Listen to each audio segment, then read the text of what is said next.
9 people walked into the Ural Mountains in February 1959. When searchers finally found them weeks later, the evidence made no sense. And in 2020, after 60 years of silence, Russia finally gave an official answer, one that somehow makes the whole thing more disturbing. Their tent had been cut open from the inside, not torn by wind, not ripped by an animal, cut deliberately, urgently, by someone who needed to get out right now and could not afford to use the door. The group was led by 23-year-old Igor Dyatlov, an experienced ski hiker from the Ural Polytechnic Institute. 9 students and graduates, all trained, all prepared, heading for a peak called Mount Otorten.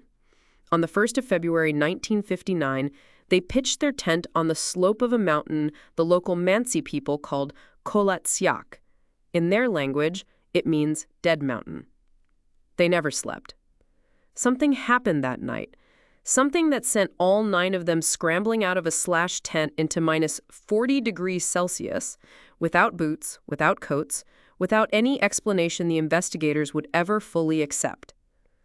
The first bodies were found under a Siberian pine, 1.5 kilometers from the tent. 2 men, dressed only in underwear.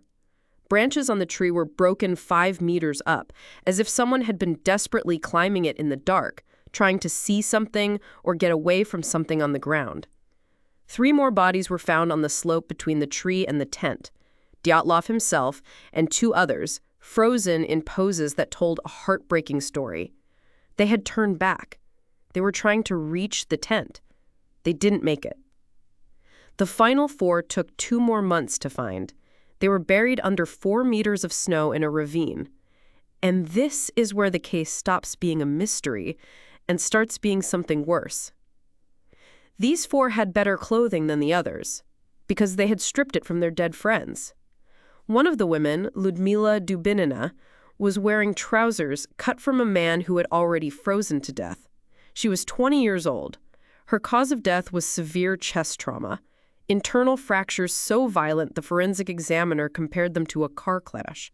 Yet her skin had no external wounds at all. Her tongue was gone. Her eyes were gone. The oldest member of the group, a 38-year-old man named Semyon Zolotarov, was found beside her. Same chest injuries, eyeballs missing. And when his body was later exhumed, investigators found something else. Tattoos that did not match any records from his life. Historians still don't know who he really was.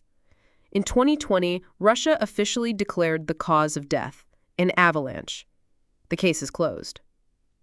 But the files, the original files from 1959, were sealed and sent to a secret archive the moment the investigation ended. The lead prosecutor was personally ordered to stop investigating by a deputy from Moscow. And one of the first rescuers said, before he died, that he was told never to speak about what he saw at the ravine. An avalanche doesn't order silence. Whatever came down that mountain 65 years ago, it is still, officially, a natural disaster. And officially, there is nothing more to say. The pass is named after Igor Dyatlov. It always will be.